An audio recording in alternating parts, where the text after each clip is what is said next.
सास, माँ, बहू और बेटी।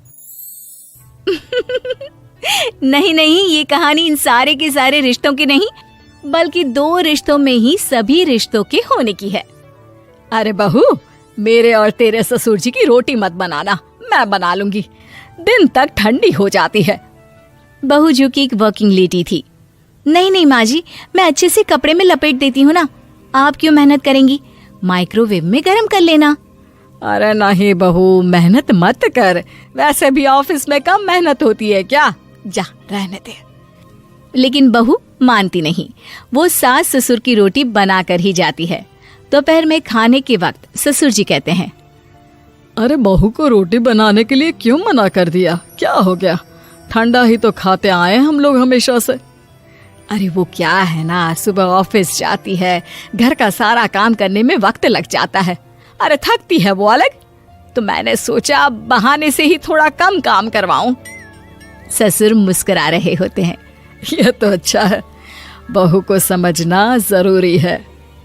वक्त बीत रहा था, घर में सब खुश थे कि एक दिन, माँ जी आप शाम को थोड़ा टहलने निकला करें, घर पर रह रहकर हड्डियां जाम होती है, पापा को भी ले जाया करिए, मैं वक्त पर तो आ जाती हूँ।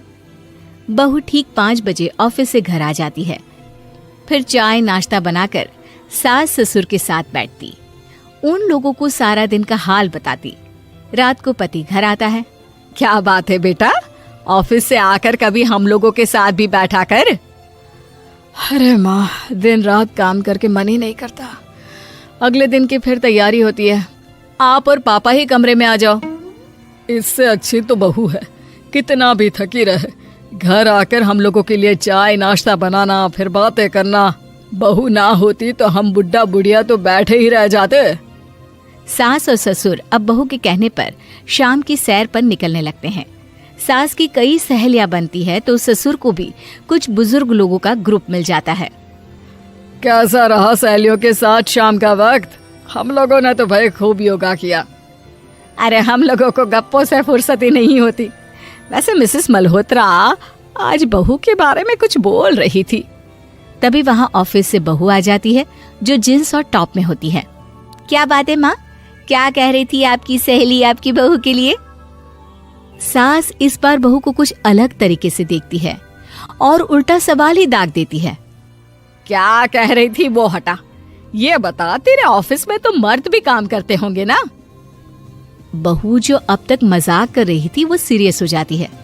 मर्द होंगे नहीं माँ जी, मर्द ही ज्यादा हैं, हम 5 ही लड़कियां हैं ऑफिस में।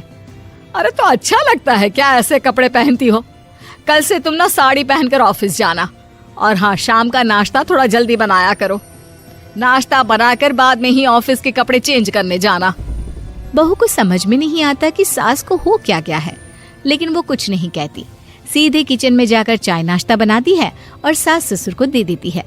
अगले रोज बहू ऑफिस के लिए तैयार होती है तो खूब सुंदर सी साड़ी पहनती है और ऑफिस के लिए निकलने से पहले सास और ससुर के पैर छूती है और निकल जाती है। क्या बात है, आज मेधा के ऑफिस में लग रहा है कोई फंक्शन है। अच्छा, पता नहीं, मुझे तो बताया नहीं, वैसे तो सारी बात करती रहती है। अरे देखा नहीं कैसे साड़ी पहनकर जा रही थी? अरे वो तो मैंने ही बोला है उसे। अरे अच्छा लगता है क्या रोज रोज ऐसे सूट या जींस में जाना?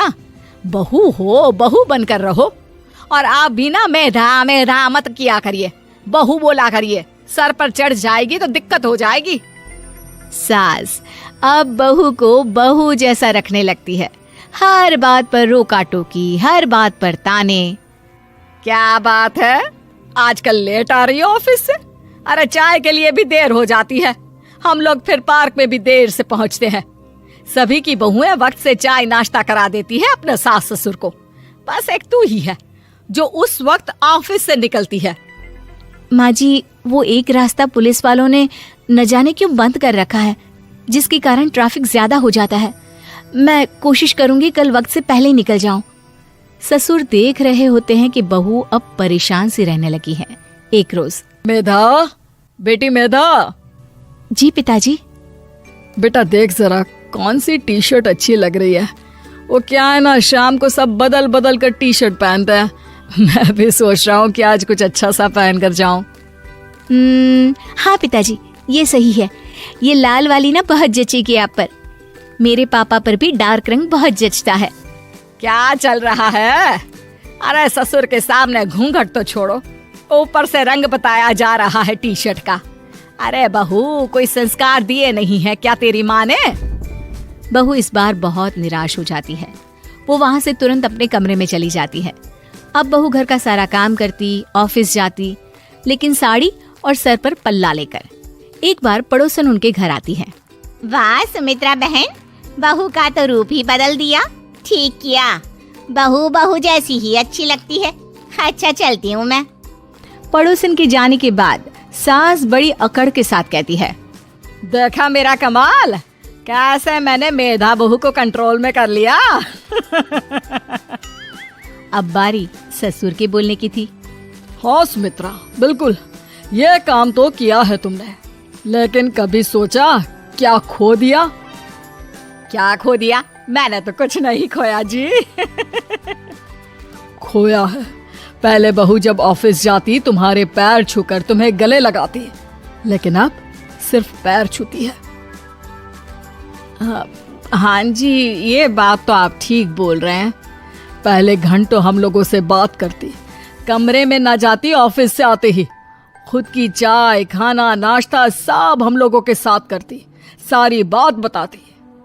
लेकिन क्या तुम्हें पता है, बहू की तबीयत खराब चल रही है, वो माँ बनने वाली है। ये बात मुझे बेटे ने बताई कि तुम्हें बता दूं।